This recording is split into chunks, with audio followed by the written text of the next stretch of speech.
Okay, so in my last video about sampling, I was mentioning that you could take a sample that's short and try to extend it to fit the whole bar. Okay, now normally you would want to use time stretching with that. Okay, you want to stretch out the sample, but it's not always ideal to do that because it depends on what you're using, what kind of software or hardware you have. It's not always the same, and a lot of times when you stretch a sample out, you're going to have the artifacts, what they call the artifacts. It's going to make the sound, it's going to degrade the sound basically. So it's going to make it sound kind of crappy, So what I try to do is I always try to avoid the time stretch because I just don't like the results that it gives me. So I like to just chop it up and try to extend things and fill out the bar that way. So in this example, we're going to just work with this one bar here, okay? So just from 1 to 2 here, I've got the loop set up. This is a sample that we're going to play with. I want to take this, chop it up, and make something with it. As you can see, it just goes to here, and I need to fill out this space here. So actually, let's check it out here, what it sounds like. Very, very short sample, right?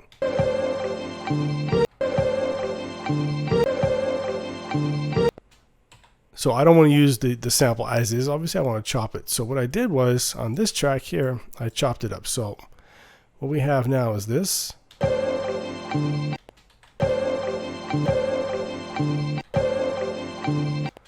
So as you can see, this one sounds good by itself, and this part here, whatever, it sounds good. What I did was I got rid of this sample here.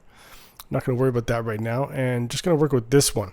All right, so let's just listen to it by itself.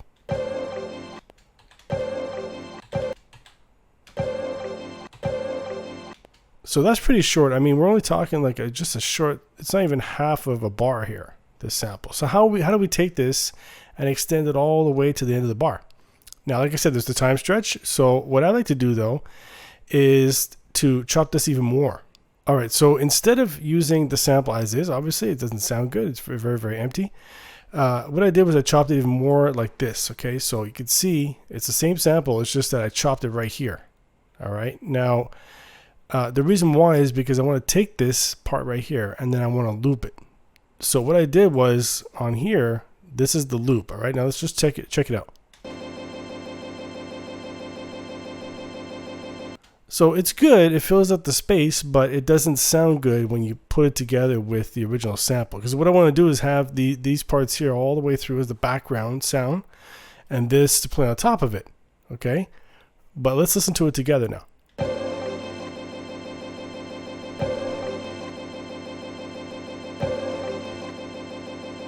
It's not bad. It's just that this is very, very noticeable, like that it really loops over and over again, right? So I'm not too crazy about the way this sounds. So what I did was I took this sample, okay, brought it down. Actually, I'm going to cut this out, show you how I did this again here. So what I did is I took this part right here, okay, let's just copy it. Copy this right to here, okay. So listen to it. So it's not what I want. It's the same as this track right here. I don't want that. So what I'm going to do is copy it, bring this over to here. Okay, line it up. And now listen to it. So it's kind of the same, right? Because I want it to line up here so it's on beat, right? It's got to be on beat with the drums and all that. So what do you do in a situation like this? I chop this again. That's what I do. So right here is what I did. Let's take this part right here I have set up already. All right. So that's what I did. This part right here is the same as this one. It's just that I just brought it up to here again. See? Same thing. So I just brought it to here. So now you have, it's the same sample. It's just that it's in 3 parts. So you got the first one, the second one that's chopped to here, and then a third one chopped to here. So it's like you got this one length here, a shorter length, and then a really small length. But when you put all 3 together, it sounds really good. So let's check it out. Let's bring it in. Let's check it out. For this one bar. Let's check it out.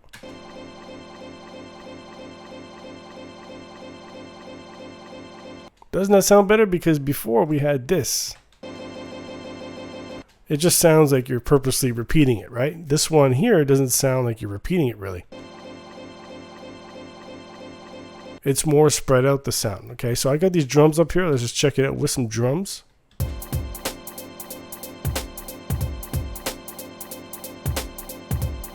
All right, with the other one, let's check it out.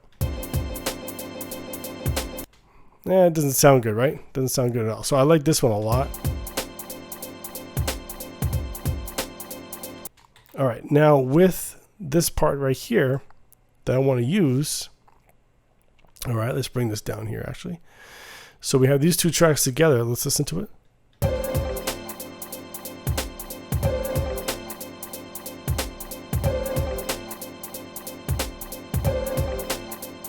So it actually sounds really, really good. That now the thing is, when you have this, you could tell like this sample right here, it's obviously, you can see the waveform here, it's a lot louder than this part right here, right? So you could just bring down the volume of this one, but also you just want it to blend in with this part, with the background part, right? So you could just make sure that, you know, you're fading it out a bit. Let's check it out. You don't want it to be so obvious, maybe not cut it that much. So the two together, these two tracks together, they actually sound really good. You just have to play with the levels and make sure that they kind of match together and stuff. You don't want this one here to be too loud, because then it's going to be very obvious, this background here. But one of the things you could do is have some other sound on top of it. Let's say you're playing, you load up a plugin and you're playing some strings in the background or something. That's going to add more sounds to the mix, so it's not going to be so obvious when this part cuts off and transitions into this part.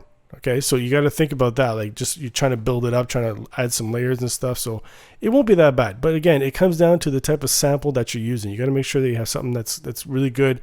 You don't want it to be too obvious. Okay, so but some samples you won't be able to do it really.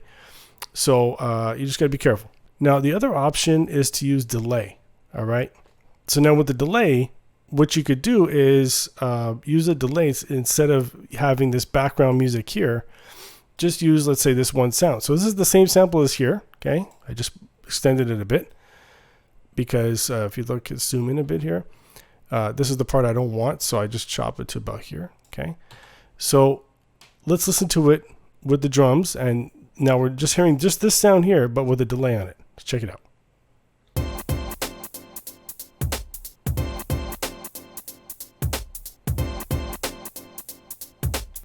Now you notice, I mean, obviously it fills out this whole bar right here because you're just delaying it out.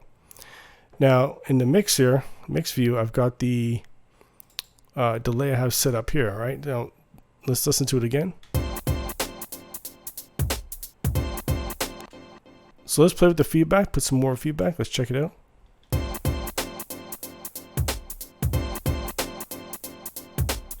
So obviously you can hear that sample more. It's a lot louder, the feedback, the delay. So because you're putting up the feedback. So the same thing with the mix. You can bring up the mix.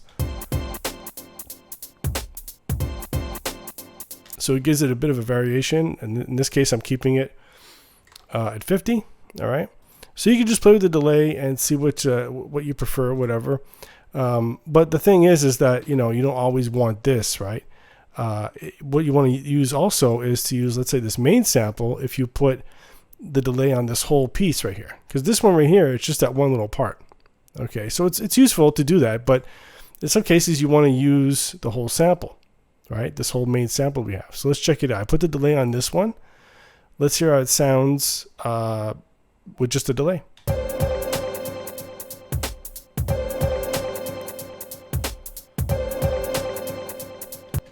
See, again, so that's really good. So again, you know, it's all about playing with the feedback, the mix, whatever. Also with the delay timing, I've got it at an 1/8. You could set it some other ones. So let's check it out.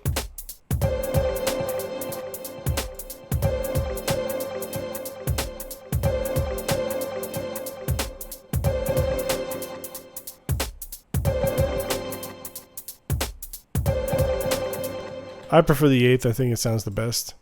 Yeah, but that's the main thing, is that you want to fill out this bar. You don't always want a time stretch. You want to fill it out somehow by, you know, using a few little tricks. So the first one, again, is to have this background track right here.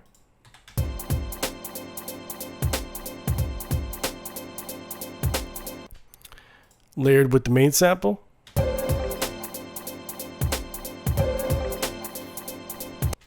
that's always my favorite, is to do this one, option number one. Okay, is to have the background music, because it's actual music. It's not just the delay. It's not just an effect or whatever. The other option is to use this that small part right there, but just with delay.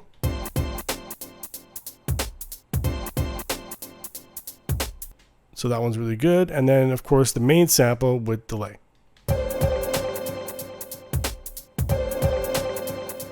Now, you also have to think, like I was saying earlier, if you're adding more instruments to the mix and you have, let's say, this one with just a delay, well, it's going to sound good then because you have other sounds in your mix, right, in your beat. So it's not going to be just this empty sound here delaying out. You're going to have other stuff, so it's going to be really good. So you have those three options. They're all really good.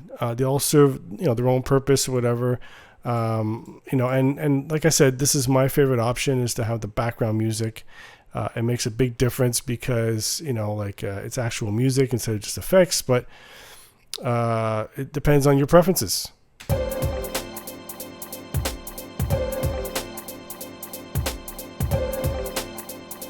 So there you go. That's how you fill out the bar when you're chopping samples, using delays, using chopping, whatever it is you want to do, because time stretching is not always a good option. So that's all there is to it. You got those three options. Pick whichever you prefer and go make some beats.